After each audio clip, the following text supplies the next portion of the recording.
So I met Ilene when I first got to Eden. She's been a board member at Eden for a very long time, but I really got to know Ilene when I first got my job as the executive director at Eden Housing. She was my first board chair. She was awesome. Every Monday morning she would meet with me and we'd have tea at her house and we would go through the week's challenges, issues, and triumphs. And she was very supportive, and I'll never forget, every day that I would go see her, we'd end the meeting and she'd say, you know, Linda, I'm sure it will work out.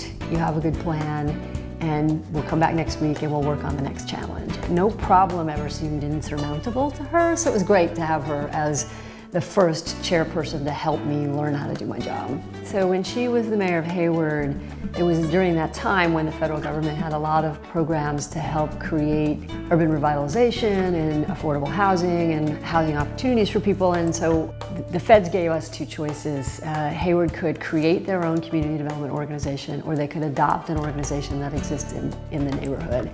And Ilene said, well, why would we create something new? We have Eden Housing here in the community. Why don't we just adopt them? So Ilene's decision to help adopt us was huge for Eden. We would not be where we are today if it hadn't been for Ilene and for the city. So it was really awesome. And what is amazing to me, you know, you read today about leaning in and women who lean in and women who should lead. And Ilene was leaning in before lean in was a fashionable way of being. And she was a woman who really led, and you don't see that much. The thing I've taken really from Ilene is that if you want to make change, you have to get out from behind the computer, you got to roll up your sleeves, and you have to go try to do that in person. She's just really into the notion of changing the world, right? And she believes that these organizations are very powerful ways to change community, and she has walked the talk for her whole life.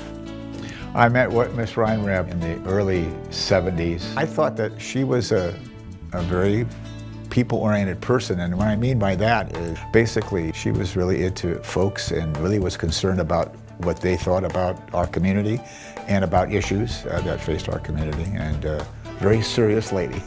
Some of the big issues back in those days, and still are today, is development housing with an emphasis on affordable housing for seniors. She was able to manage her council. She managed us very well and kept us on task and focused on what we needed to do. But I really did look to her for guidance. We were dealing with issues, especially in work sessions, so she was great in there. You know, you get people like Ilene Weinreb and Gail Steele on a council, and that dynamic changes things because they're always prepared. And some of my colleagues were not. I think I was, but it took me a few months to realize that I had better be, or I could embarrass myself. She was just involved in a lot of things and represented this community very well. She was just outstanding. Well, I became the police chief in Hayward in June the 1st, 1976. The city manager in Hayward was a guy named Bill Hanley, who was probably the best city manager ever lived. He told me, he said, you're going to find the government here a little bit better. He said, especially the mayor. He said, she is a woman who could kick and take names, which is a law enforcement term. But I got to know her because I created a bureau in the Hayward Police Department called the Youth and Family Service Bureau. She sort of became my social conscience. And then I became sheriff. She came down to see me. I had more educational programs at Santa Rita than any other jail in the United States at the time. But she wanted a program especially for women. I respected her so much that we started working together. And then she brought in a colleague of hers named Sandy Turner. Together, they guided me into another direction of taking care of women.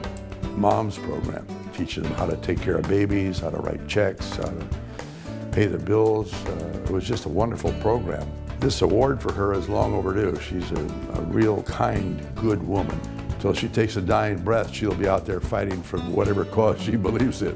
I always saw Ilene as a visionary. The other thing she was extremely active in is mental health issues. She was on the Alameda County Mental Health Association board. She helped get Eden Express, and everything that she did in the past, she continued to do in the future. The other interesting thing about Ilene that not many people know, she is the most amazing cook.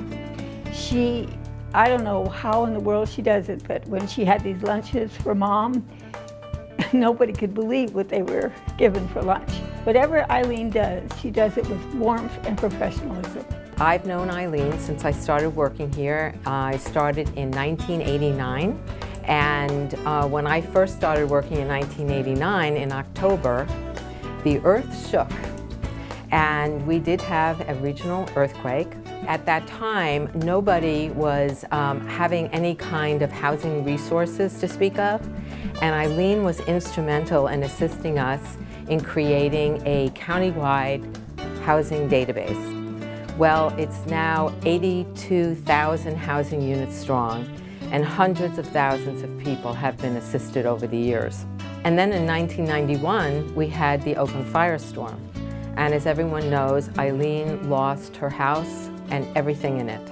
Unbelievably, 2 to 3 days later, I get a call from Ilene, and she wants to reconstruct her calendar so that she doesn't miss any of her meetings. That's Ilene and her dedication.